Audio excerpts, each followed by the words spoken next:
Bonjour à toutes et à tous, je suis ravie de vous retrouver pour une nouvelle émission de La Vérité en campagne. Alors mon invité aujourd'hui, Rémi Dick, maire de Florence et conseiller départemental de Moselle. Plus jeune maire de France, élu en 2020 à l'âge de 25 ans, ayant rejoint à 22 ans le conseil municipal de Florence en 2016 suite à la démission en cours de mandat de Michel Decker, le maire sortant. Bonjour Monsieur le maire. Bonjour à vous. Et puis merci de m'accueillir dans cette magnifique salle. Je vous en prie. Vous avez créé la sensation en 2020 en prenant de haute lutte la ville de Florence, enchaînant avec une élection au conseil départemental, une entrée décoiffante sur l'échiquier politique avec quelques emportements qui vous ont coûté notamment votre délégation à la culture au sein du CD57. Simple erreur de jeunesse ou conviction affirmée? On va y revenir, Monsieur le maire. Évidemment. Au terme de ce premier mandat, vous avez décidé de rempiler, sans la moindre hésitation.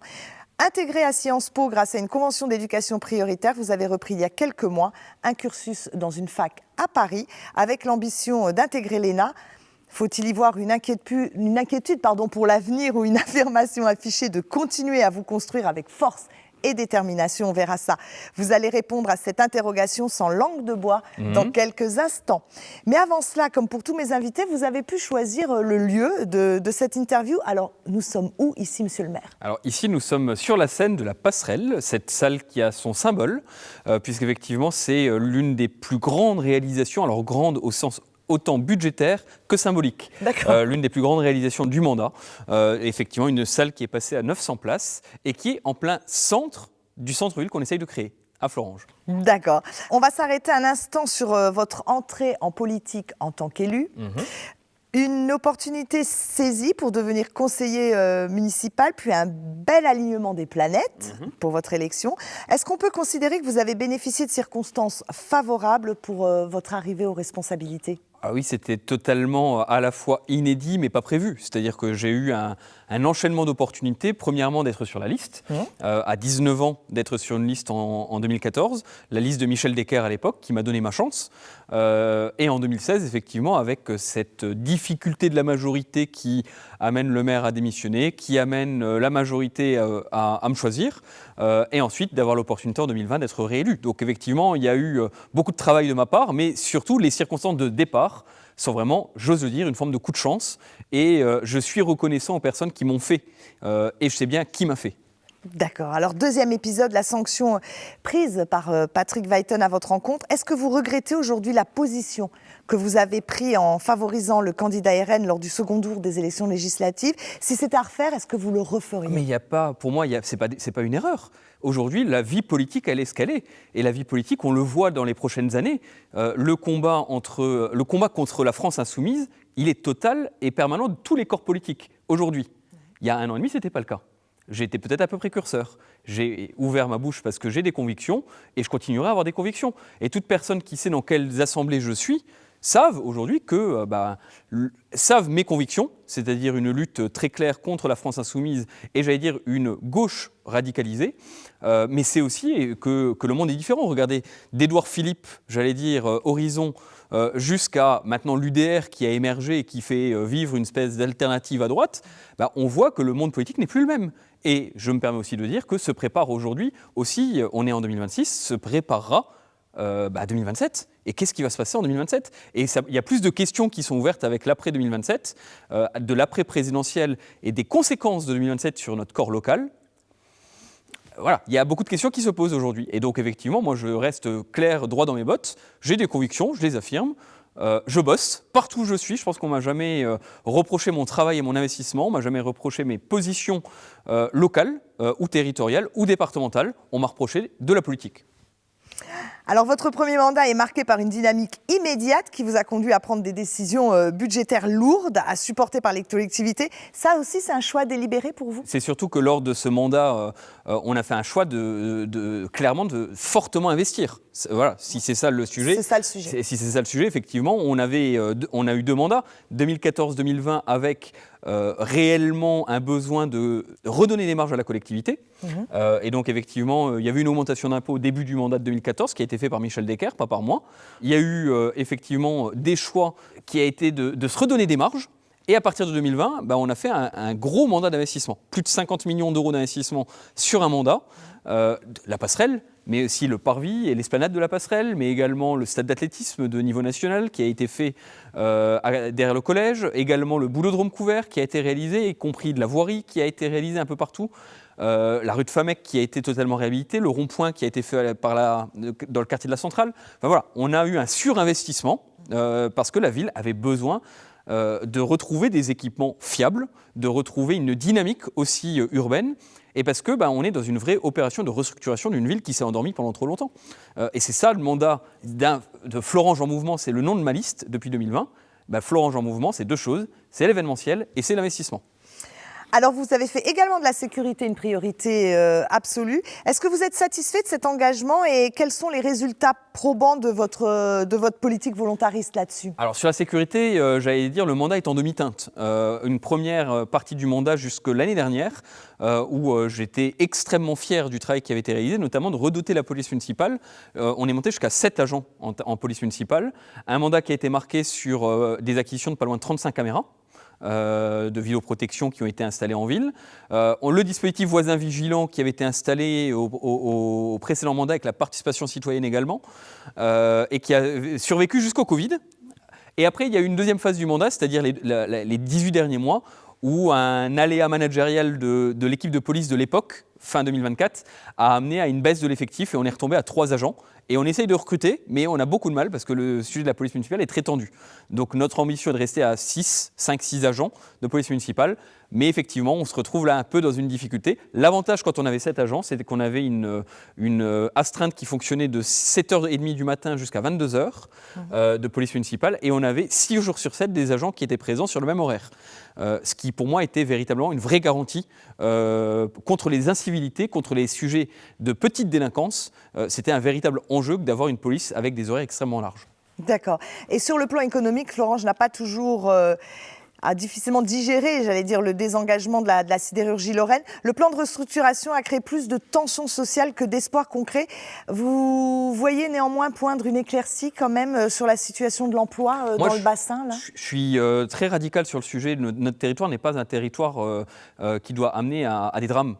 Il y a des drames évidemment personnels dans les situations de ce qui se passe encore à ArcelorMittal, puisqu'on peut nommer le site d'ArcelorMittal Florange qui fait encore parler de lui.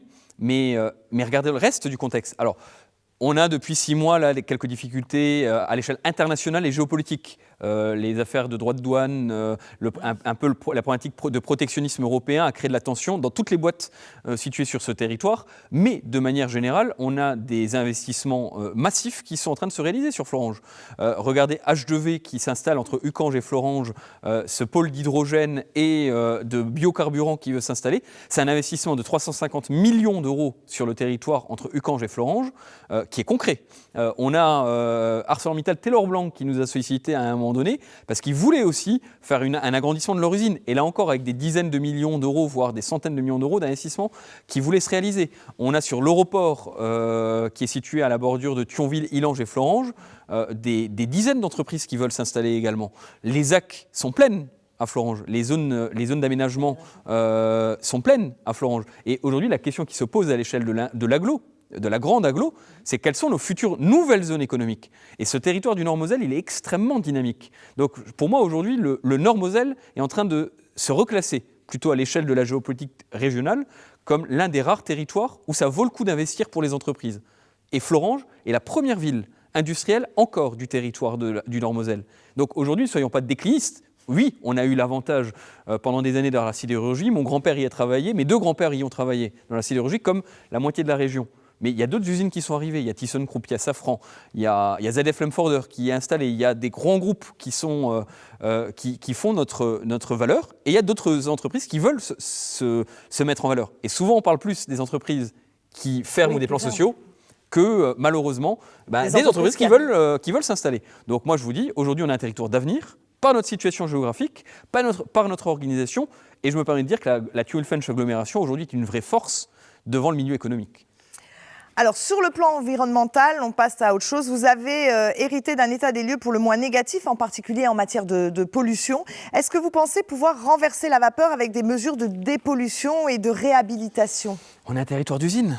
Oui. On a un territoire d'usine, mais sauf que je me permets de le dire aussi, L'environnement de la Fench n'a jamais été aussi propre depuis que les usines ont fermé. Soyons là encore très pragmatiques et avec beaucoup d'humour.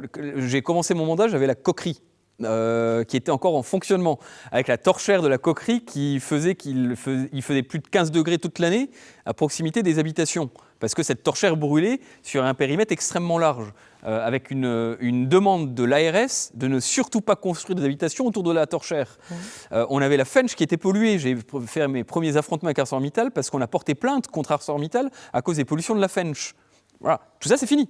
C'est fini parce que la coquerie a fermé. Donc oui, aujourd'hui, c'est sûr que l'environnement est beaucoup plus sain qu'il ne l'était par ces fermetures d'usines. Maintenant, le vrai débat qui va se poser, c'est quelles sont les nouvelles usines qui vont s'installer par rapport à cette logique environnementale. Après, qu'est-ce qu'on peut faire d'autre à l'échelle du territoire pour des raisons environnementales ? Je pense qu'il y a ce qu'on appelle le greenwashing. Voilà, il y a beaucoup de maires qui sont là-dedans. Bon, ce n'est pas mon sujet. Je pense qu'il y a par contre des sujets très concrets qui sont plutôt des sujets de cadre de vie. La question, c'est comment on arrive à recréer des espaces publics structurants en ville qui sont des parcs publics importants pour le territoire. C'est d'essayer de faire en sorte que les habitants aient des circuits de promenade. Ce n'est pas le cas à Florange, parce qu'on est une ville de la sidérurgie qui a été taillée pour le poids lourd. On n'a pas de circuit de promenade à Florange. Ça, c'est un sujet concret. C'est la mise en valeur de la forêt domaniale de Florange. Voilà, ça, c'est un vrai sujet pour moi. Parce que les Florangeois, aujourd'hui, ils ont une forêt qui n'est pas entretenue. C'est un fait, et c'est un problème. Donc oui, parce qu'on a des cours d'eau qui sont des cours d'eau artificiels. La Fench est un cours d'eau artificiel. La renaturation de la Fench est un vrai sujet qui permettra aux Florangeois de s'en emparer de cette Fench. Voilà. Il y a plein de sujets sur l'environnement, et moi je dirais plus loin, le cadre de vie sur lequel on doit travailler. Les caniparks, c'est du gadget, mais c'est un sujet très concret pour les gens. Donc c'est pour ça que je préfère toujours, plutôt que de parler d'un grand sujet qui est presque dogmatique, moi je préfère toujours parler du concret, de la vie des gens. Et la vie des gens, c'est leur petit cadre de vie, et d'améliorer ce cadre de vie-là. Alors, gros travail également sur l'état du patrimoine en matière de logement. Que faites-vous pour lutter contre les passoires énergétiques qui représentent plus de 10% à peu près, j'ai vu, du parc de Florange ? Qu'est-ce qu'on fait ? Alors là-dessus, c'est beaucoup l'initiative privée qui prend la main depuis quelques années. Il y a une vraie accélération et tout ça dépend de l'attractivité du territoire en matière de logement. Je vais un petit peu au-delà de votre question parce que le logement, pour moi, c'est la priorité principale des Français, mais c'est la priorité principale sur ce territoire nord-moselle des gens. Parce que quand les gens viennent voir leur maire, la plupart du temps, ils viennent me demander un logement. Pourquoi ? Parce qu'ils n'arrivent plus à se loger dans le territoire du Nord-Moselle à cause de l'évolution du prix de l'immobilier. Et pourquoi le prix de l'immobilier il est aussi cher ? Parce qu'on n'arrive pas à construire assez. Parce que c'est un fait mathématique de l'offre et de la demande. Aujourd'hui, il y a beaucoup trop de personnes qui veulent venir vivre ici par rapport au nombre de logements qu'on arrive à produire et à faire produire. Alors oui, l'un des sujets, au-delà même de la question de l'isolation thermique, le principal le sujet du maire que je suis, c'est comment on assure l'attractivité du territoire en construction de logements. Et après, le privé sait faire ça tout seul, l'isolation thermique. Faisons confiance à l'initiative, parce que quand ça vaut le coup, le privé, il viendra. Et on le voit, puisque la plupart de nos logements vacants, on a une grosse baisse des logements vacants à Florange, quand j'ai les chiffres de l'Observatoire de l'habitat de l'agglomération. Pourquoi ? Parce pendant sortie de Covid, on est devenu un territoire attractif comme Yutz et Terville. Et on a vu une baisse monumentale du nombre de la vacance sur notre territoire à partir du moment où on est rentré dans le faisceau d'attractivité. Quand on est plus proche de Terville et Yutz que de Nilvange et Algrange, effectivement, forcément, d'un seul coup, ça va mieux. Moi, mon enjeu, c'est de maintenir cette flamme-là, c'est de faire en sorte qu'on reste un territoire attractif. Et pour ça, effectivement, c'est un gros travail de reconstruction urbaine et c'est un gros travail aussi de discours, parce qu'il faut être optimiste et pas simplement pleurer sur le passé. Alors au niveau culturel, la rénovation de la passerelle justement replace Florange au cœur des belles tournées artistiques. Comment vous encouragez les talents locaux pour assurer une alternance de qualité avec des affiches assez prestigieuses, on peut le dire ? Alors moi je me permets, je vais botter presque en touche sur cette question pour une raison très simple. C'est que je pense que l'affaire culturelle, c'est une affaire de professionnels. Et je pense effectivement que la programmation de la passerelle, elle est gérée par le directeur. Le directeur, il a sa programmation, il connaît le public, il connaît les producteurs, il connaît les équilibres entre l'équilibre budgétaire et financier d'un côté et de l'autre côté l'équilibre culturel. Et c'est son métier. Nous, les politiques, on est là pour assurer des moyens et on est là pour figer des limites. La limite, c'est de donner de s'assurer que les Florangeois viennent dans la salle. La limite, c'est effectivement l'enjeu financier. La limite, c'est effectivement d'aller chercher certains publics que l'on fixe avec le directeur. Le reste, effectivement, c'est l'affaire du directeur, qui est un professionnel formé. Voilà, en tant que politique, je sais dire que je ne suis pas compétent en matière culturelle. Même si par ailleurs j'ai eu d'autres fonctions qui m'ont amené à aborder le milieu culturel. Mais voilà, laissons aux professionnels la gestion d'une salle, parce que ça évite ensuite d'avoir, à grand renfort d'argent public, des drames financiers qu'on a trop connus par ailleurs dans le passé à Florange. Je rappelle que l'ancienne passerelle coûtait plus d'1 million d'euros par an aux contribuables florangeois pour extrêmement peu de florangeois dans la salle. C'est ce qu'on a voulu casser dans le cadre de la nouvelle organisation et de la gestion de cet équipement. Très bien. Alors, on va parler un petit peu des seniors.